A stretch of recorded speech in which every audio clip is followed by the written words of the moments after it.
नमस्ते विद्यार्थी मित्रों, श्री एसएन विद्यालय द्वारा प्रस्तुत ई लर्निंग प्रोग्राम में धोरण 12 विद्यार्थियों फरी अभिवादन करूँ छूं। मित्रों, गया लेक्चर में आपणे रिजल्ट ओरिएंटेड TOO2 ए भण्या अने आजे एनो बीजो भाग रिजल्ट ओरिएंटेड अने ए छे इनफ।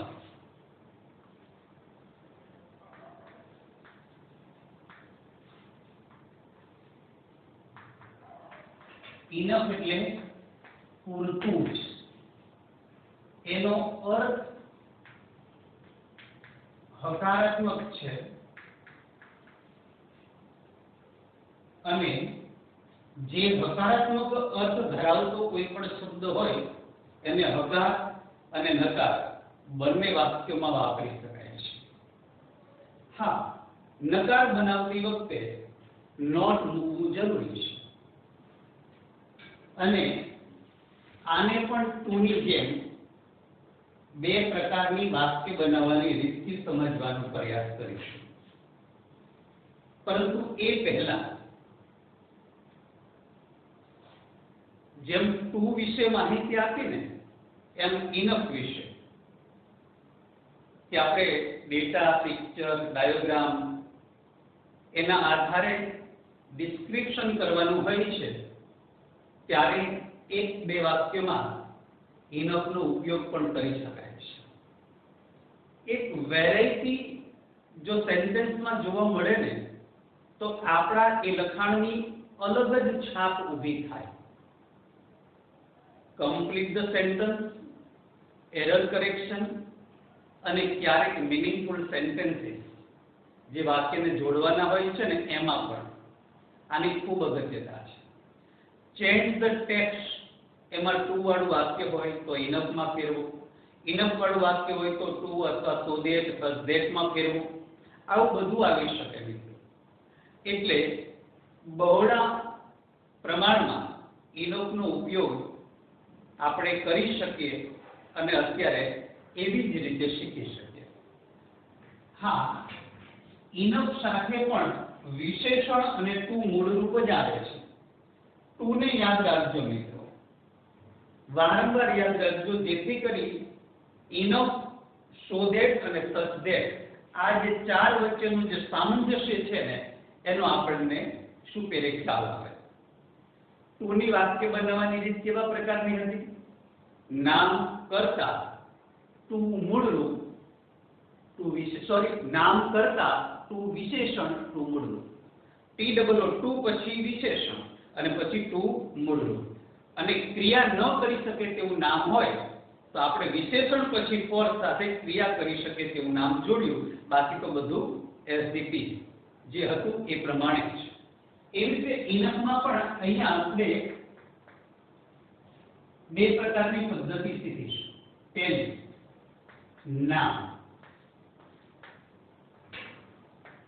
ક્રિયા કરી શકે। નામ પછી તો સ્વાભાવિક છે, ક્રિયાપદ આવવાનું છે અને અહીંયા ખાસ ધ્યાનમાં રાખજો, વિશેષણ પછી ઇનફ મૂકવાનું છે।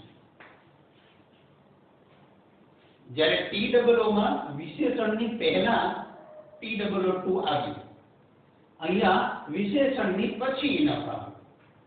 હવે જો વાક્ય નકારાત્મક સંદર્ભ વાળું હોય ને તો નોટ અહીંયા મૂકવાનું, ક્રિયાપદ પછી નહીં, કારણ કે આ ક્રિયાપદ નામ આધારિત છે, જ્યારે અહીંયા નોટ છે એ નામની ક્રિયાના સંદર્ભમાં લેવાનું છે, એટલે અહીંયા જ હકાર અને નકાર બનાવી શકાય। સાથે ટુ વાળું મુખ્ય ક્રિયાપદ એટલે ક્રિયાપદનું મૂળ રૂપ અને પછી વાક્ય પૂરું કરો। That is very important, very important।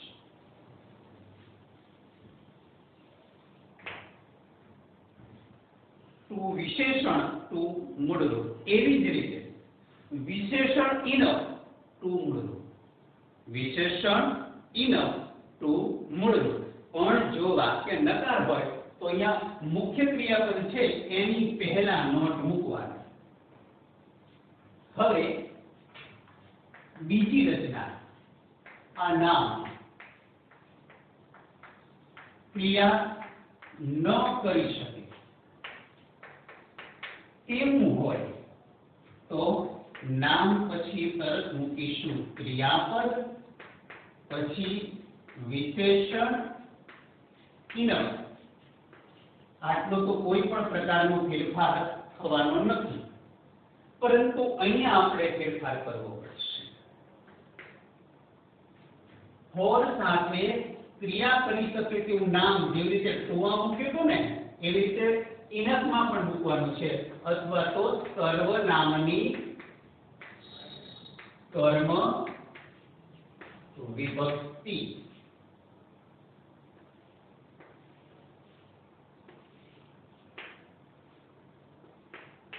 જો નોટ હોય તો અહીંયા નોટ મૂકશું અને પછી ટુ વાળું મુખ્ય ક્રિયાપદ વાક્ય બનાવવાનું પૂરું કરો. હવે મિત્રો જો પેસિવ વોઇસ ની રચના આવે તો પેસિવ વોઇસ માં પણ આપણે અહીંયા ચેન્જ કરવાનો છે. કેવો? નકારાત્મક હોય તો નોટ, પછી ટુ બી ભૂતકૃદન બાય વડે આ ક્રિયા કરી શકે તેવું નામ છે ને એ મૂકી દેવાનું. સર્વનામ હોય તો આપણા પેસિવ વોઇસ ના નિયમ મુજબ એની કર્મ વિભક્તિ આટલું યાદ રાખશું. ફરી એક વખત આ એક રચના યાદ રાખીએ ને એટલે બીજી રચના સામાન્ય છે, અઘરી નથી. અને એક સલાહ તો આપી છે, જો તમારે કમ્પ્લીટ સેન્ટેન્સ પોતાને જ કરવાનું હોય તો હું આગ્રહ રાખીશ મિત્રો, તમે એક્ટિવ વોઇસમાં જ બનાવજો, પેસિવ વોઇસમાં નહીં. બરાબર? કોઈ પણ એક વિભાગ યાદ રાખીશ, આપણે તો માર્ક મળે એ ખૂબ જરૂરી છે. હા, પેસિવ વોઇસની રચનાને આપણે ભૂલવાની નથી. ખાસ કરીને જો ઓપ્શનમાં ક્યાંય મૂકવાનું હોય અથવા તો એમાંથી ચૂઝ કરવાનું હોય તો પેસિવ વોઇસની રચનાને પણ આપણી નજર સમક્ષ આપણા મનમાં રમતી જ હોવી જોઈએ. હવે વાક્ય બનાવવાની રીત સમજ્યા, વાક્યો લઈને સમજવાનો પ્રયાસ કરીએ. પહેલા બે વાક્યો છે. બીરબલ was really વાણી. નામ સાંભળ્યું છે બીરબલનું? બહુ શાણો હતો. ભૂતકાળ હતો એટલા માટે બીરબલ સાથે આપણે ટુ બી નું ભૂતકાળનો ઉપયોગ કર્યો છે. he could solve. રાજાને જ્યારે સમસ્યા થતી ત્યારે બીરબલ કોઈ પણ ડિફિકલ્ટ પઝલ્સને ઉકેલી શકવા સમર્થ હતો. એટલે difficult puzzle, problem, whatever. He could solve difficult puzzles. શાણો હતો એટલે આ હકારાત્મક ક્રિયા કરી શકે છે. ભાઈ ડિફિકલ્ટ પઝલ્સ છે એનું નિરાકરણ કરી શકો છો, ડિફિકલ્ટ પ્રોબ્લેમ્સ નું નિરાકરણ કરી શકો. હવે આ બંને વાક્યો છે જે પેલા મીનિંગફુલ સેન્ટેન્સમાં આવી શકે. બે વાક્યને ત્રણ વાક્યોને જોડો એમાં તો એ વખતે આપણે ઇનફનો ઉપયોગ કેવી રીતે કરી શકીએ? આ વાક્ય બનાવવાની રીત યાદ કરીને બીરબલ ક્રિયા કરી શકે તેવું નામ છે એટલે તૈયાર કર્યા વાક્ય બનાવવાની રીત. મિત્રો મારી હાજરીમાં તમે સતત ઘુમેડતા રહો, સતત બોલતા રહો. નામ, ક્રિયાપદ, વિશેષણ, ઇનફ, ટુ મૂળરૂપ. નકાર હોય તો મૂળરૂપ પહેલા નોટ મૂકવાનું, અન્યથા નોટની ત્યાં આવશ્યકતા હોતી નથી. ફરી એક વખત નામ, ક્રિયાપદ, વિશેષણ, ઇનફ, ટુ મૂળરૂપ. મિત્રો હજુ નામ, ક્રિયાપદ, વિશેષણ, ઇનફ, ટુ મૂળરૂપ. એરર કરેક્શનમાં ધ્યાનમાં રાખવાનું છે કે વિશેષણ છે એ ઇનફ ની પહેલા આવશે અને વિશેષણ ઇનફ સાથે ટુ વાળું મુખ્ય ક્રિયાપદ આવે. આ બાબત ધ્યાનમાં લેવી. હવે આ વાક્ય બનાવવાની રીત સાથે પહેલા નામ મૂકી દઈશું. બીરબલ was વાઇસ વિશેષણ છે. રિયલી શબ્દ, વેરી શબ્દ અને ઇન્ડીડ આ ત્રણ જે નિકટતા સૂચક શબ્દ છે એને દૂર કરવાના છે. બીરબલ was વિશેષણ વાઇસ પછી મૂકી દઈશું ઇનફ. હવે એના પછી ટુ વાળું મુખ્ય ક્રિયાપદ મૂકવાનું છે. આ he અને could નીકળી જશે કારણ કે he છે બીરબલ માટે વપરાયેલું છે અને ત્યાં ક્રિયા કરી શકવાની ક્ષમતા કુળ દ્વારા પ્રસ્તુત થઈ છે અને અહીંયા ઇનફ દ્વારા પ્રસ્તુત થાય છે એટલે ઈ અને કુળ બંને નીકળી જશે ટુ વાળું મૂળરૂપ મૂકી દેશું ટુ સોલ્વ ડિફિકલ્ટ પઝલ ફૂલ. ચલો બીજું વાક્ય હવે કમ્પ્લીટ ધ સેન્ટેન્સ નો સંદર્ભ લઈ અને આપણે સમજવાનો પ્રયાસ કરીએ. મૌલી is clever enough અને કાઉન્સમાં આપેલું છે describing result. કયો શબ્દ આપેલો હોય? describing result.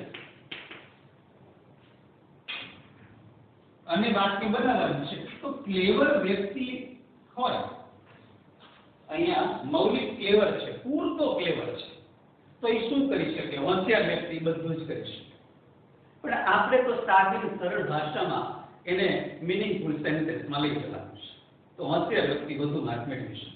હોશિયાર વ્યક્તિ કોઈ પણ ટોપિક જાતે સમજી શકે.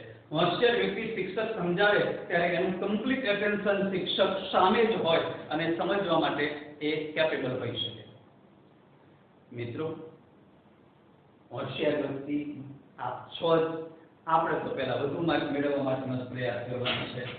જો વધુ માર્ક મળશે તો બધા જ ટોપિકને તમે જાતે પણ સમજ્યા છો, શિક્ષક પાસે પણ સરળતાથી સમજાઈ ગયું છે. આ બધું સારું તો ઓટોમેટિકલી થઈ જશે મિત્રો. પણ અત્યારે વાક્ય બનાવવાની રીત સાથે મૌલિક ઇઝ ક્લેવર ઇનફ વિશેષણ સાથે ઇનફ આવ્યું ને. હવે સીધું ટુ વાળું મૂળનું કયું? ટુ વાળું. તો મેળવવું ટુ ગેટ. ટુ સિક્યોર લખો તો બી ચાલે. ટુ ગેટ શું મેળવવાનું છે? ગુડ માર્ક, ગુડ પર્સન્ટેજીસ, ગમે તે લખીશું.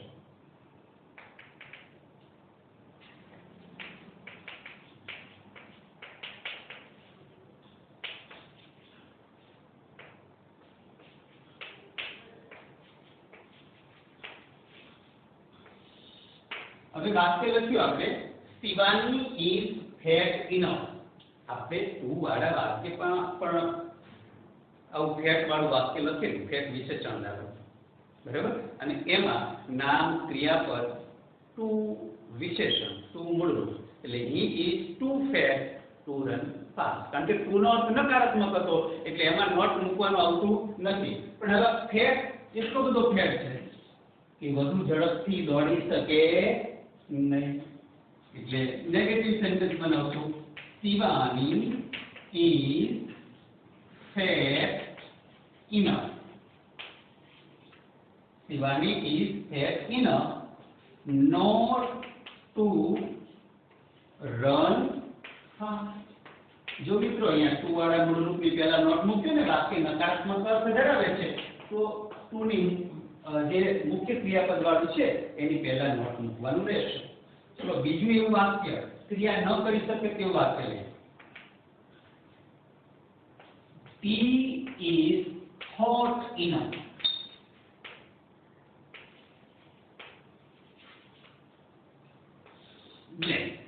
Describing reason. આ ક્રિયા કરી શકે તેવું નામ નથી. એટલે આપણે તો બે વસ્તુ ધ્યાનમાં રાખવાની છે અહીંયા. એક ફોર સાથે નામ અથવા તો સર્વનામની વિભક્તિ મૂકવાની છે. બીજું વાક્ય હકાર બનાવવું છે અથવા તો નકાર બનાવવું છે એ પદ્ધતિ વિશેષણ સાથે સંલગ્નિત બાબત ક્રિયા સાથે કેટલી મેચ કરવામાં આવે છે એને ધ્યાનમાં રાખીએ. ચલો હવે આપણે બહુ જ ગરમા ગરમ ચા હોય છે સીધી જે રીતે જ્યુસ પીતા હોય, કોલ્ડ કોફી પીતા હોય એ પીશું ના. બરોબર, થોડીક કરવા જશું ને પછી પીશું. નાનું બાળક હોય, બેબી હોય એને તો પૂરતી ગરમ હોય ચા તો ન પી શકે. નેગેટિવ સેન્ટેન્સ બનશે અને ક્રિયા કરી શકે તેવું નામ મૂકવું પડશે. જવાબમાં થશે T is hot enough. T is hot enough. હવે ક્રિયા કરી શકે તેવું નામ મૂકવાનું છે ફોર અ બેબી. હવે ક્રિયા નેગેટિવ બનાવશો ને કારણ કે ચા બહુ ગરમ છે એટલે નોટ ટુ ડ્રિંક. અને જો આ વાક્યને પેસિવ વોઇસનો સંદર્ભ લેવાનો હોય તો કેવી રીતે લેશું? નોટ પહેલા મૂકી દઈશું, not to be drunk by a baby. પણ મિત્રો હું તો તમને એક જ આગ્રહ કરીશ, કયું એક્ટિવ વોઇસનું વાક્ય બનાવવાનું, કારણ કે બંને રીત એક જ સરખી છે. એમાં માત્ર ને માત્ર એક આ શબ્દ જ મૂકવાનો થાય છે. કયો? ફોર સાથે નામ અથવા સર્વનામ જોડવું તે. હવે એક બીજું વાક્ય લઈએ. દીપક ક્રિયા કરી શકે, ચલો ન ક્રિયા કરી શકે તેવું એક વાક્ય હજુ લઈએ તમે બરોબર કે ગોલ્ડ ઇઝ કોસ્ટલી ઇનફ. આવું વાક્ય કાલે પણ સમજ્યા હતા. Gold is costly enough. Gold છે એ મોંઘું છે, તો ગરીબ વ્યક્તિ અથવા તો આપણે ન ખરીદી શકીએ. જવાબમાં શું થશે? Gold is costly enough for us not to buy. મોંઘું છે ને તો ખરીદી શકાતું નથી. કોણ ન ખરીદી શકે? આપણે બધા. ચલો એમાં ફોર પુઅર પીપલ લખવું હોય તો લખી શકાય છે, ફોર મી લખવું હોય તો લખી શકાય. બરાબર? ટૂંકમાં ત્યાં કરતા વાક્યની સેન્સ પ્રમાણેનો હોવો જોઈએ. પેસિવ વોઇસ બનાવવું તો આટલો જ ચેન્જ કરવાનો છે ને. તો શું થશે? Not to be bought by us. આ વાક્ય આ પ્રમાણે રહેશે. Gold is costly enough not to be bought by us. Okay મિત્રો, ફરી એક વખત વાક્ય બનાવવાની રીત લઈ અને સમજવું. નામ ક્રિયા કરી શકે ન કરી શકે, બે વચ્ચે માત્ર એટલો ડિફરન્સ છે કે અહીંયા ક્રિયા કરી શકે તેવું નામ મૂકવું પડે ફોર સાથે. બાકી વાક્ય રચનામાં કોઈ પણ પ્રકારનો ફેરફાર થશે નહીં. નામ ક્રિયાપદ વિશેષણ ઇનફ ટુ મૂળરૂપ. નકારાત્મક હોય તો મૂળરૂપની પહેલા નોટ મૂકવાનું, નહીં તો નહીં. બરાબર? બીજી વખત નામ ક્રિયાપદ, જે નામ ક્રિયા ન કરી શકે, નામ ક્રિયાપદ વિશેષણ ઇનફ ફોર સાથે નામ સર્વનામ, સર્વનામની કર્મ વિભક્તિ મૂકવાની અને નોટ સાથે ક્રિયાપદનું મૂળરૂપ. આ વાક્ય બનાવવાની રીત વારંવાર યાદ કરો મિત્રો, વારંવાર યાદ કરો. મેં પણ લગભગ બને ત્યાં સુધી આ બોર્ડ ભર્યું 15 મિનિટ કદાચ તમારી સમક્ષ રજૂ થયો છું ને, 4-5 વખત હું તમારી સામે બોલું છું. શા માટે? આ એક પણ વાક્ય બનાવવાની રીત સામે હશે તો ક્યારેય ખોટું નહીં પડે, ક્યારેય નહીં પડે. હા, ટુમાં તો નકારાત્મક જ બનાવવાનું છે, પરંતુ ઇનફમાં હકાર નકાર એ વિશેષણ અને ક્રિયાપદ આ બંને કેવા પ્રકારનું સેટ થાય છે એના આધારે મૂકવાનું હોય છે. બરાબર? અને વાક્યની શરૂઆતમાં જે નામ આપે એને પણ આપણે ધ્યાનમાં લેવાનું. મિત્રો ફરી એક વખત કહું છું, આ બધા જ વાક્યો તમે જોઈ લેજો, ચેક કરી લેજો અને વાક્ય બનાવવાની રીત તમે મારી હાજરીમાં 5 વખત લખો અને જાતે વાક્ય બનાવવાનો પ્રયાસ કરો. હું બીજા 5 થી 7 વાક્યો તમને આપું છું. થોડોક સમય વિડિયો પોઝ કરું છું અને એ વિડિયો પોઝ કરું એ અરસા દરમિયાન આપણે 5 વખત વાક્ય બનાવવાની રીત બંને તમે કંઠસ્થ કરતા હોવા જોઈએ. આજે પોઝ કરતી વખતે વાક્યો નથી લખવા, પણ વાક્ય બનાવવાની રીત બંને પ્રકારની તમે તૈયાર કરો. થોડોક સમય વિડિયો પોઝ કરીએ છીએ.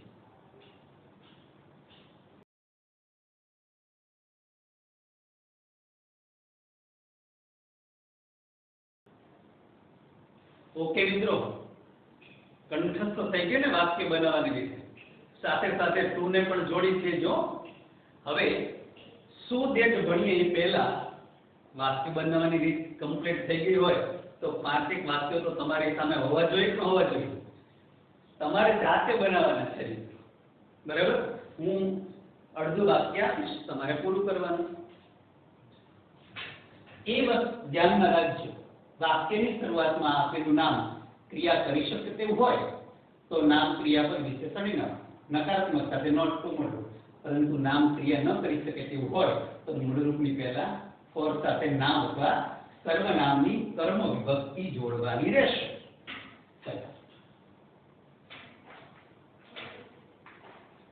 The paper is easy enough. Describing a result.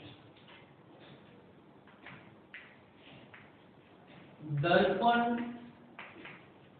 is rich enough.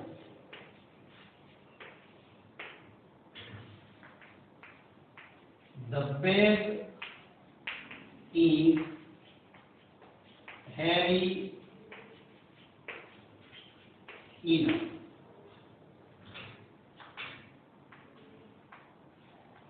Ramu Kaka is greedy enough.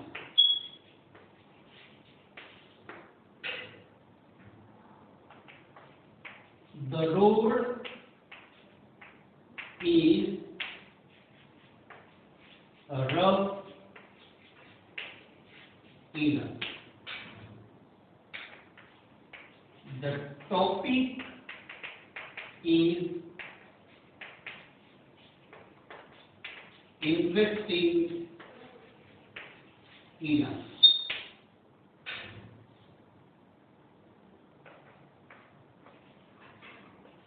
My brother is fit enough. Okay, થોડી હેલ્પ જોશે? પહેલા પ્રયત્ન કરો મિત્રો, દરેકે દરેક વાક્યનું નિરાકરણ નેક્સ્ટ લેક્ચરમાં પહેલા કરીને પછી જ આગળ વધો. બરાબર? આ 3 ને 4 7 વાક્યો તમે વાક્ય બનાવજો. વાક્યની સેન્સના આધારે અકાર નકાર બે બાબતને ધ્યાનમાં રાખી અને હવે સો ધેટ તરફ ગતિ કરીએ.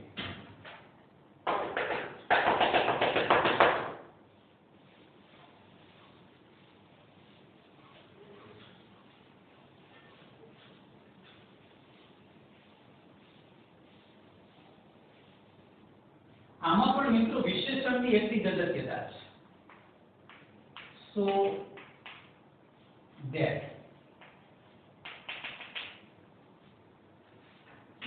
એટલો કે એવા અર્થમાં થશે. અને વાક્ય બનાવવાની રીતમાં આમાં પણ ધ્યાનમાં રાખવાનું છે, અર્થ હકારાત્મક છે એટલે હકાર નકાર બંને વાક્યમાં વાપરી શકાશે. નામ, ક્રિયાપદ, સો વિશેષણ ધેટ. જોયું ને મિત્રો, અહીંયા વિશેષણનું સ્થાન ટુ માં ક્યાં હતું, ઇનફ માં ક્યાં હતું અને હવે સો ધેટ ની વચ્ચે વિશેષણ. પછી અહીંયા સો અને ધેટ એક એડવર્બ ક્લોઝ ઓફ રિઝલ્ટ નો ટોપિક ગણાય. કયો ગણાય? Adverb clause of result. હવે મિત્રો તમે અમુક વસ્તુ તો જાણતા હો. રિઝલ્ટ એટલે તો સમજે પરિણામ, પણ ક્લોઝ એટલે શું? ક્લોઝ એટલે બંધ નહીં. એનો સ્પેલિંગ અલગ છે, CLOSE. આ તો શું? CLAUSE. ક્લોઝ એટલે ઉપવાક્ય.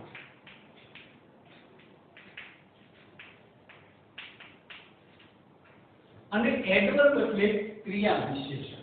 એડવર્બ એટલે ક્રિયા વિશેષણ.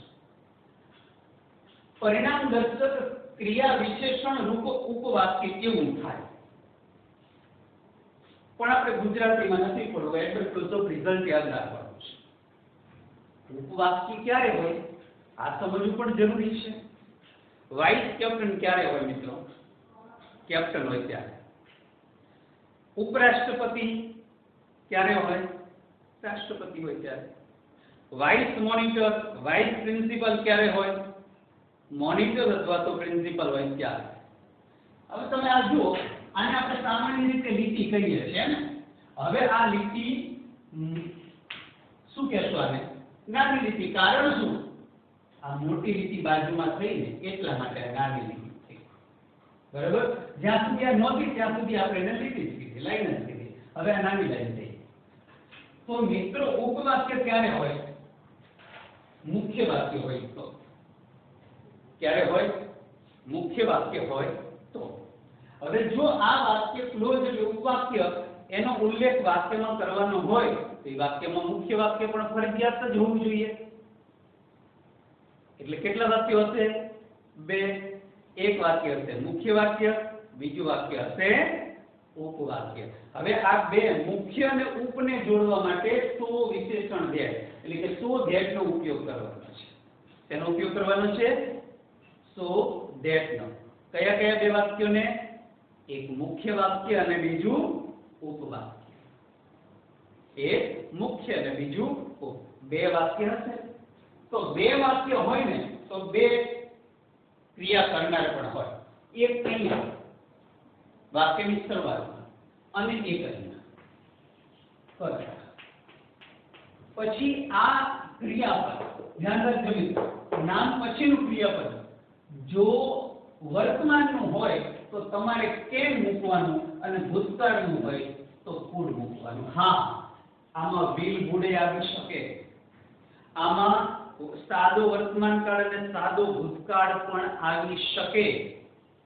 પણ તમને હું આગ્રહપૂર્વક કહીશ તો તમારે સેન્ટેન્સ બનાવવાનું હોય ને મિત્રો ત્યારે વર્તમાનનું જો વાક્યની શરૂઆતનું ક્રિયાપદ હોય તો વર્તમાન અને આ ક્રિયાપદ ભૂતકાળનું હોય તો ભૂતકાળ મૂકજો. એક વસ્તુ મનનપટ પર અત્યાર કરજો, માનસિક સેટ કમ્પ્લીટ. કેવા પ્રકારનું? બે વાક્ય હોય ને એક વર્તમાનનું વર્તમાન, ભૂતને ભૂત સાથે સંબંધ હોય. ભૂતને કોની સાથે સંબંધ હોય? તો ભૂત સાથે. કાં અડભૂત સાથે. અડભૂત આપણે કોઈ કાળ આવતા જ નથી એટલે ભૂતને ભૂત સાથે સંબંધ, અને વર્તમાનને વર્તમાન સાથે સંબંધ. વર્તમાનનું રૂપ છે કે ભૂતકાળનું રૂપ છે કુડ મિત્રો. અને આની સાથે કેન અને કુડની સાથે ક્રિયાપદનું મૂળ રૂપ જ આવે છે. પણ એક બાબત લખવાની રહી ગઈ મિત્રો મારે, જો ક્રિયા કરી શકે નહીં એટલે કે નકારાત્મક સંદર્ભ બતાવવાનો હોય, માફ કરજો પેલા અહીંયા નકારાત્મક સંદર્ભ, તો અહીંયા કેન અને કુડ પછી નોટ મૂકવાનું, પેલા ક્રિયાપદ પછી નોટ મૂકવાનું નથી. બરાબર? અહીંયા મૂકવાનું. એટલે that is very important.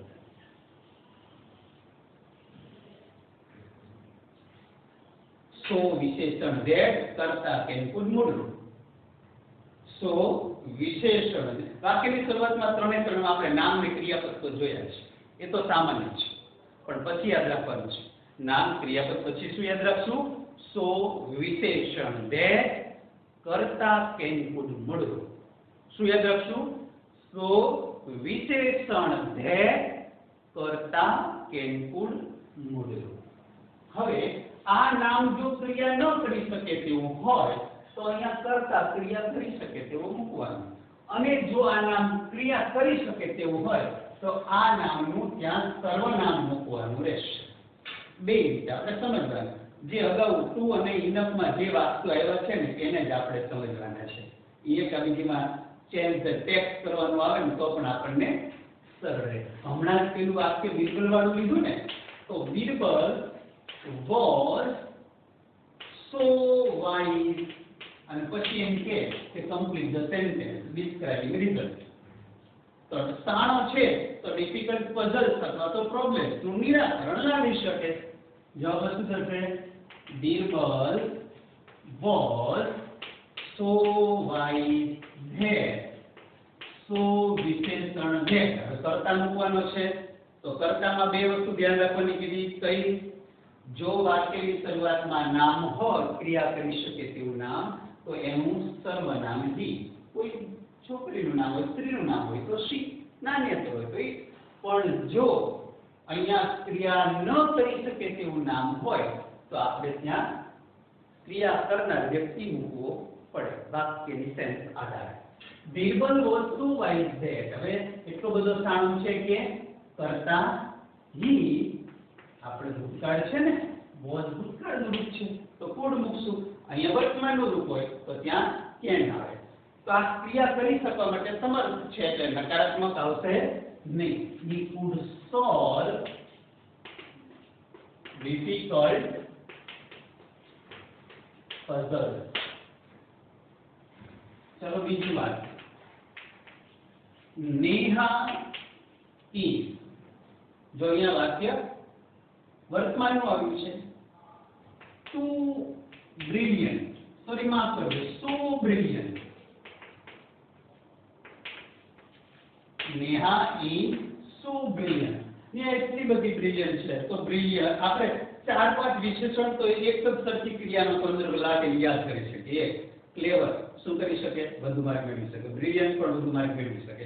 Intelligent વધુ માર્ક મેળવી શકે. હાર્ડ વર્કિંગ વધુ માર્ક મેળવી શકે. એક જ ક્રિયા યાદ રાખીએ. Neha is so brilliant that, Neha માટેનું સર્વનામ કયું આવશે? સી. ઇઝ વર્તમાનમાં છે એટલે C can get good marks. ચલો પછીનું વાક્ય, નિર્લેપ ઇઝ સો સોર્ટ. આપણે ટુ વાળું વાક્ય જોઈએ એમાં પણ આનો ઉલ્લેખ કરેલો ને, ઠીંગણો છે તો વિદાય પહોંચી શકતો નથી, તો અહીંયા નકારાત્મક બનાવવું પડશે. નિર્લેપ ઇઝ સો સોર્ટ that, નિર્લેપનું સર્વનામ કેવું છે એટલે he can પણ વાક્ય શોર્ટ છે, પહોંચી શકતો નથી એટલે નકારાત્મક મૂકવું પડશે ને. he cannot reach the shelf. he cannot reach the shelf. પછીનું વાક્ય, the paper is so easy blank. હવે અહીંયા ક્રિયા કરી શકે તેવું નામ નથી અને પેપર સરળ છે. હવે લખે કોણ પેપર? વિદ્યાર્થીઓ, એટલે ક્રિયા કરનાર નામ આપણને મળી જાય કે ન મળી જાય? The paper is so easy that student, ક્રિયા કરનાર નામ મળી ગયું કારણ કે આ ક્રિયા કરનાર નામ છે, ત્યાં નથી લખવાનું. The paper is so easy that student can write. હવે ધ્યાનમાં રાખવાનું મિત્રો, બે વાક્ય છે એટલે બીજા વાક્યમાં પણ પેપરનો ઉલ્લેખ તો થવો જ પડે ને.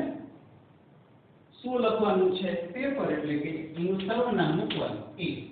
Student can write it easily. ચલો ટી વાળું વાક્ય પણ પેલામાં સમજાતા. Tea is so hot blank. જવાબમાં બોલો જોઈએ. Tea is so hot that, tea is so hot that, કોણ આપણા માટે આપણે તો એક જ વાત કરતો ને, બેબી cannot drink અને પછી ટી નો ઉલ્લેખ કરવો પડશે કારણ કે આ બે વાક્ય થયું તો છેલ્લે સર્વનામ વાપરશું ઈ. હા, આ વાક્યમાં તમે પેસિવ વોઇસ નો ઉપયોગ કરવો હોય તો કરી શકો છો. આ તમે ધ્યાનમાં રાખવાનું. આ વાક્યનું આનું પેસિવ વોઇસ થાય. જે તમે સહાયકારક ક્રિયાપદ ની જે રચના 10મા ધોરણના વિડિયોમાં જોવાનો મેં આગ્રહ કરેલું ને એમાં વિસ્તારપૂર્વક ભણાવેલી છે, છતાંય હું તમને માહિતી આપી દીધું કે ઈટ ને આગળ લાવો. It can be written easily by student. આ રીતે બનાવી શકાય છે. પણ તમારે જ્યારે બનાવવાનું થાય ત્યારે એક્ટિવ જ બનાવવાનું એટલે ભૂલ પડવાનો કોઈ સંભવ જ ન રહે. સ્ટુડન્ટ કરતા કેન મૂળરૂપ કર્મ, કર્મને આગળ લાવ્યો. કેન ની ભૂતકૃદંત એની રચના છે. અન્ય શબ્દોમાં સમય દર્શક હોય તો છેલ્લે બાકી બાય વડે કરતા જોડી એની પહેલા. તો ચલો આને બનાવો તો શું થશે? કર્મને આગળ લાવશે ને. is cannot be, drink નું થશે drunk by a baby. Okay મિત્રો, ફરી એક વખત નામ, ક્રિયાપદ, સો, વિશેષણ that, કરતા કેન કુડ મૂળરૂપ, નકારાત્મક સંદર્ભ બતાવવા માટે કરતા કેન કુડ મૂકો ને પછી નોટ મૂકવાનો. બાકીની આ વાક્ય બનાવવાની રીત સાથે તમે સો ધેટને પણ મનસ્થ કરજો મિત્રો. નેક્સ્ટ લેક્ચરમાં મળીએ ત્યારે સો ધેટના બીજા થોડા ઘણા વાક્યો પણ હું તમને આપીશ અને સસ ધેટને આપણે ભણશું. ત્યાં સુધી તમને હું એક વિનંતી કરીશ છે જેટલા 10મા ધોરણના 12મા ધોરણના ટેન્સીસ આપણે ભણ્યા એને તમે રિવિઝન કરતા રહેજો. કારણ કે અંગ્રેજી માત્ર ને માત્ર 12મા ધોરણ પછી જ મૂકી દેવાનો વિષય નથી. એ તો જ્યાં સુધી ભણશું ત્યાં સુધી, જ્યાં સુધી ભણશું ત્યાં સુધી નહીં, જ્યાં તમે સર્વિસ કરશો, મેડિકલમાં જાઓ, એન્જિનિયરિંગમાં જાઓ, ચાર્ટર્ડ એકાઉન્ટન્ટ હોય, પીએસ હોય, ગમે તે સેક્શનમાં જાઓ, અંગ્રેજી આવવાનું છે અને આવવાનું છે. આ બધી જ વસ્તુ તમારા એ અંગ્રેજીને ભારેખમ ન રહેતા સાવ સરળ બનાવી દેવાનો તીર્થ પ્રયાસ આપણા બધા તરફથી થઈ રહ્યો છે. ત્યારે એ યજ્ઞમાં આપણે મહેનતની આહુતિ આપીએ મિત્રો. હું તમને શુભકામના આપું છું. ખૂબ મહેનત કરજો મિત્રો, ખૂબ મહેનત કરજો. ટુ ઇનફ સો ધેટની રચનાને કંઠસ્થ કરજો. નેક્સ્ટ પીરિયડમાં આ જ ટોપિક જેમાં સો સચ ધેટ બાકી છે એને આપણે ભણશું. ત્યાં સુધી મિત્રો તમે મહેનત કરશો એ અપેક્ષા સાથે. ધન્યવાદ.